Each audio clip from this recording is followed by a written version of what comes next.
This is Giselle reporting from the 2014 San Diego Comic-Con. I am here with Nicole Perlman, the screenwriter of, wait for it, Guardians of the Galaxy. Oh my God. Thank you so much for talking to us. Absolutely, my pleasure. So what was that moment like when you discovered that you were going to be working on this movie?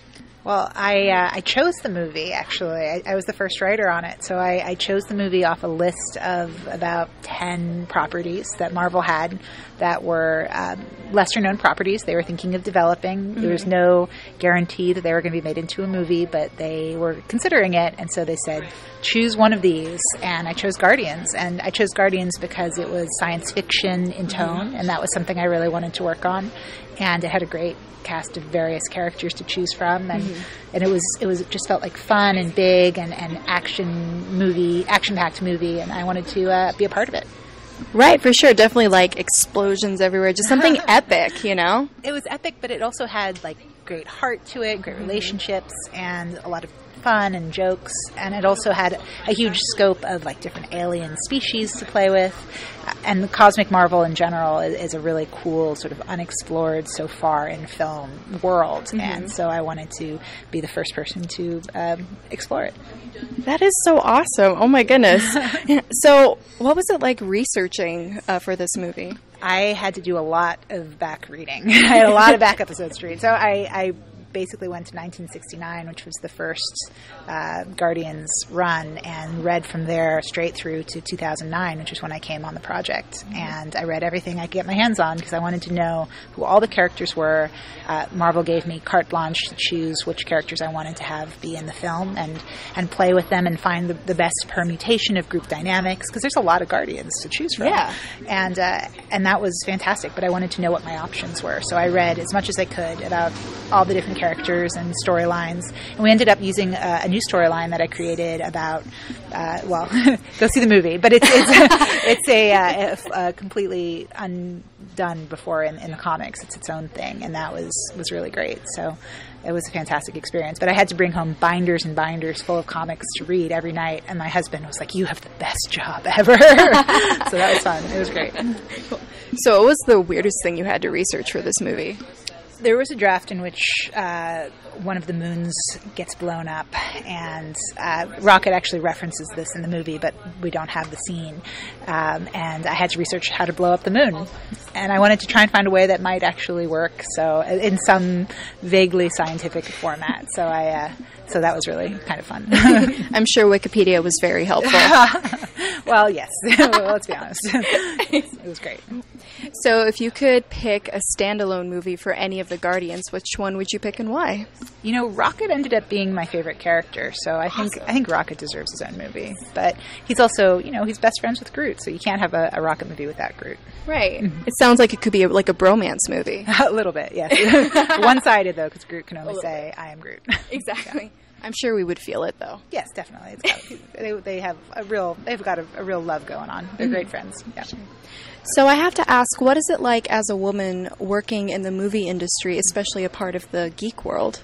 It's interesting. I think with television and web series and comics, there's a lot more openness to that. I think there's a lot more comfort in taking risks when it's those genres. Whereas with film, I mean, understandably, it's huge budgets, giant set pieces. This is a giant film, and so anything that makes studio executives nervous is going to make them choose something that feels more familiar. And unfortunately, there aren't that many women writing science fiction or directing science fiction in Hollywood right now on the film level. And that's something I hope changes, because I think it makes the finance side of movie making those guys feel a little bit nervous about it, unfortunately, which makes no sense whatsoever. But it's a fact. So I think the more women who are writing it and doing well and directing it will make film executives feel more comfortable and not have it feel like this strange, unknown thing that's happening. So I say the more the merrier. Yeah, absolutely. And what advice would you like to give to girls who would like to break into the writing industry? I would say write the thing that you want to see on screen. Like, doesn't matter how strange it is, how unlike anything else you've seen. Like, that's the kind of thing that establishes your voice, and do the thing that makes you happy, because once you get into the industry, you do a lot of people pleasing, and so please yourself first, and that's what will get you noticed. And I say write anything you want to write. Absolutely. So are there any projects you're working on right now that you're allowed to talk about with us? Or Yes. Yeah, I'm working on, I have a science fiction adaptation at DreamWorks that's an adaptation of a book that comes out next year. It's called The Fire Sermon.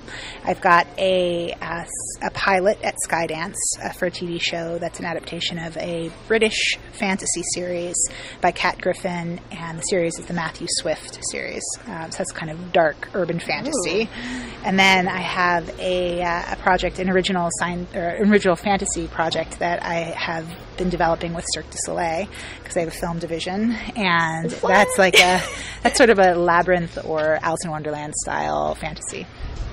Oh my gosh, I'm nerding out right now. Oh my gosh, and Cirque du Soleil is encompassing everything. It's pretty fun. It's fun. It's a great group of projects. I'm really excited about all of them. That is so exciting. And so, obviously, a very important question. If you could pick a superpower for yourself, which one would you pick and why? Superpower. Being able to sleep on planes would be a good superpower. I would say, how can you... I would say maybe mind reading. Mind reading would be pretty good. I think in terms of getting to know characters, you would have the most incredible access for writing characters if you could mind read. Of course, maybe if I had mind reading abilities, I wouldn't be a screenwriter, but no, I think I probably would. So reading the minds of fictional characters? I would love to read the minds of fictional characters. I would love to make fictional characters be real, because there are so many fictional characters that I would love to interact with. That would actually probably be my superpower, now that come to think of it. Bring to life all the characters that I love. That would be fun. Absolutely. Well, thank you so much for taking the time for this interview.